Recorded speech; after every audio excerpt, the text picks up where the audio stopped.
Hello everyone, welcome to our channel. ఈరోజు నేను మీకు కేప్ సిల్క్ శారీస్ని కట్ వర్క్గా ఎలా డిజైన్ చేసుకోవాలో చూపించాలనుకుంటున్నాను. ఇక్కడ కేప్ సిల్క్ శారీకి నేను మళ్ళీ కింద క్లాత్ అనేది అటాచ్ చేసుకుని ఫ్రేమ్కి అయితే ఫిట్ చేసుకున్నాను. దీని తర్వాత 4 ఇంచెస్కి మార్కింగ్ అనేది చేసుకున్నాను.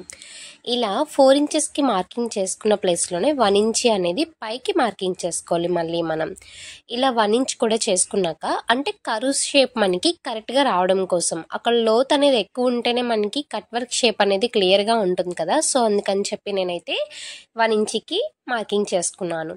ఇలా మార్క్ చేసుకున్న తర్వాత ఇక్కడ నేను పర్ల్స్ అండ్ కట్ బీట్స్తోని ఈ వర్క్ అనేది చేయాలనుకుంటున్నాను. నార్మల్గా మనము కట్ బీట్స్ అండ్ జరీ థ్రెడ్తోని చేస్తాము సింపుల్గా. కాకపోతే ఇప్పుడు మనకి ట్రెండింగ్లోని పర్ల్స్తోని కట్ వర్క్ డిజైన్ అనేది బాగా ఉంది కదండి. సో అందుకని చెప్పి నేనైతే కట్ బీట్ అండ్ పర్ల్స్తోని ఈ కట్ వర్క్ని అయితే డిజైన్ చేయాలని అనుకుంటున్నాను. ఫస్ట్ జరీ థ్రెడ్తోని చైన్ స్టిచ్ అనేది వేసుకుంటున్నాను. ఒక లైన్ కింద ఫస్ట్ చైన్ స్టిచ్ అనేది కంప్లీట్ చేసుకోవాలి. మనకి చైన్ స్టిచ్ అనేది ఉండటం వల్ల కట్ వర్క్ షేప్ని మనం కట్ చేసుకున్నప్పుడు, అంటే మనకి కింద బేస్ కింద అనేది ఉంటుంది, మనకి బాగుంటుంది ఈ చైన్ స్టిచ్ అనేది వేసుకోవటం వల్ల. ఇలా ఈ కట్ వర్క్ అనే కాదు, మనం ఏ వర్క్ స్టార్ట్ చేసినా స్టార్టింగ్లో చైన్ స్టిచ్ అనేది చాలా ఇంపార్టెంట్ అనేది. మనకి అది చాలా బాగుంటుంది అలా చైన్ స్టిచ్ అనేది వేసుకోవటం వల్ల. నెక్స్ట్ వచ్చి ఇప్పుడు సిల్వర్ కలర్ వచ్చి కట్ బీట్స్. ఇక్కడంతా నేను వైటే యూజ్ చేస్తున్నాను, అంటే మనకి స్కై బ్లూ కలర్ శారీ కదా, సో వైట్ కాంబినేషన్ బాగుంటుందని చెప్పి నేనైతే వైట్ని యూజ్ చేస్తున్నాను. ఇలా కట్ బీట్ అయితే మనకి ఒక cut beat and 2 chain stitches, 1 cut beat and 2 chain stitches అలా విధంగా వేసుకున్నాను నేను. ఇలా వేసుకున్న తర్వాత మనకి నెక్స్ట్ వచ్చి పర్ల్స్ కూడా మనకి ప్యూర్ వైట్ అయితే తీసుకోలేదండి నేను. ప్యూర్ వైట్ కాకుండా మనకి క్రీమ్ కలర్ పర్ల్స్ ఉంటాయి కదా, అవైతే తీసుకున్నాను. మనకి పర్ల్స్ సైజ్ వచ్చి 3mm బీట్ ఉంది.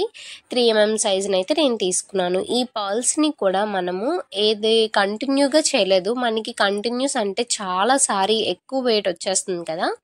సో అందుకని చెప్పి ఇలా కాకుండా నేను 1 by 1, అంటే ఒక షుగర్ బీడ్ 1 పర్ల్, తర్వాత మళ్ళీ ఒక చైన్ స్టిచ్, మళ్ళీ ఒక పర్ల్, మళ్ళీ చైన్ స్టిచ్, ఇలా ఈ విధంగా అయితే నేను వేసుకున్నాను అనమాట. టోటల్ మనకి ఇప్పుడు ఫ్రేమ్కి ఎంత అయితే ఫిట్ చేసుకున్నామో ఆ ఫిట్టింగ్ అంతా కూడా కంప్లీట్ చేసుకోవాలి.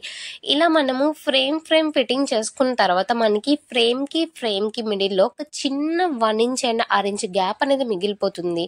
ఇవి మనం అంతా కంప్లీట్ చేసుకున్న తర్వాత మళ్ళీ దాన్ని నార్మల్ నిడిల్తో అనేది మనం వేసుకోవాలి.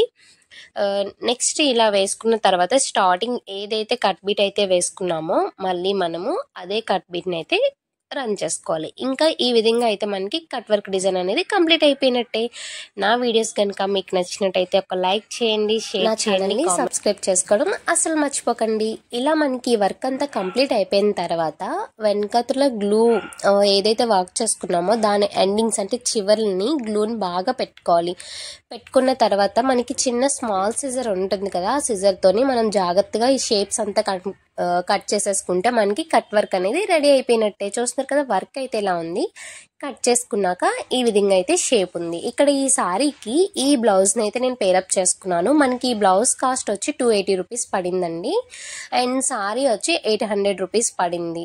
టోటల్గా నార్మల్గా అయితే మనకి 1100 రూపీస్కి శారీ అయితే రెడీ అయింది. అంటే normal sari and blouse piece and స్టిచ్చింగ్కి వర్క్కి కూడా సపరేట్ కాస్ట్.